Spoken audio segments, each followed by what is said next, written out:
Hi, this is Vicki from patternprincess.com. Today I'm going to show you how to do this. It's a granny stitch, and I've made this triangle shawl, and it's a very sparkly shawl. As you can see, that has a nice little sparklers running through here. It's a very simple stitch to learn. It's a great beginner shawl. This is the first shawl that I had made, so as I had always told you, as I learn, I will share with you. The size of it from this tip to this middle is 42 inches long.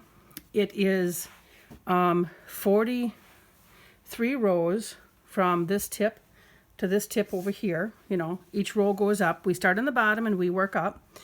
The width of it on top, this longer part here, that width is 48 inches long. And I've used about 2 1/4 skeins. And this is Caron, it's from Yarn Inspirations. It's Caron Simply Soft, but it's called Party. This one here is Grape Sparkle, because you can see the little sparkles coming through here. So I've used 2 about 1/4 of these, which is going to equate to about 388 yards. So you want to make sure that you have enough once you get going, unless you're going to switch colors, which I think that would really be pretty too, to use a variegated colored yarn to work this stitch. I just think it would be beautiful, but it is really truly a simple stitch to learn. I'm going to set this aside and I'm going to show you how to start. And really, once you get going, it's really a fun shawl to make, and I got to find the end of my yarn. Here it is. Okay, so the very first thing we do is we get our slip stitch. I always stick my finger in here, give it a twist, bring my thumb and finger around, stick it on. There we go. This is my slip stitch. It does, I can adjust how big or how small I want that hole to be. That's what's nice about it. I can make it bigger, I can make it smaller. You see that? Just by pulling that tail.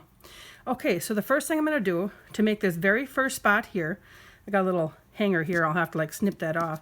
But I'm going to chain 4. And I got my yarn stock. Okay, 1, 2, 3, 4. Okay. Yarn over, and we're going to go back into that first chain stitch, and we are going to do 3 double crochets. 1, yarn over, 2, and I didn't pick up all the yarn. There we go. Yarn over, and we're doing our 3rd. All right. Now I'm going to turn it. I'm going to chain 3, 1, 2, 3. Yarn over right in this same stitch. Do 2 double crochets. Okay, here's 1. Yarn over, do another one. And then chain 1. Anytime you get to this cluster of 3, you're going to chain 1. Yarn over, and then the top 2 loops of that first chain 3 and that top chain 3, you're going to insert your hook, yarn over, bring it in. So now you're going to complete 3 double crochets there. There's 1, 2, 3. And I'm going to make this bigger just so you can see. Here is this first little part right down here. Here you have your first 2 rows done. Each row takes longer, obviously, when this really gets going and it gets bigger. But I'm going to do a few more rows because they work up really quickly, just to kind of help you make sure that you get the hang of what we do. So in each row, this is exactly what you do. So we're in the beginning here. So chain 3, 1, 2, 3. Yarn over, and that same stitch then, double crochet twice. Yarn over, double crochet, and then you have this cluster of 3s. So then we do a chain 1, then in that middle chain 1 spot we do 3 double crochet. 1, 2, and 3.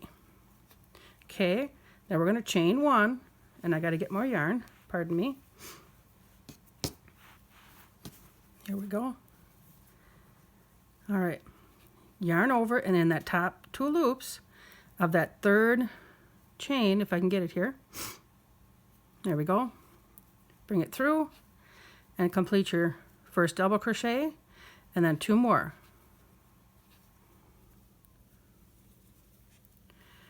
We now have the 3rd row done. You see how it's starting to take shape? It's starting to fan out. And we just keep doing this. 1, 2, 3.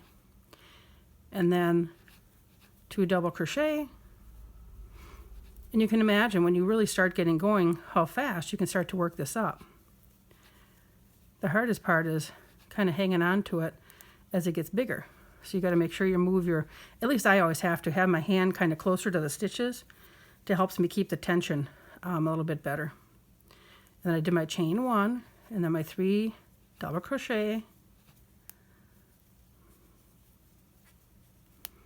Whoopsies, chain 1.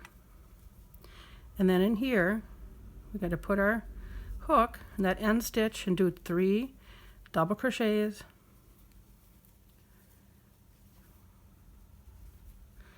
Pull my yarn up here.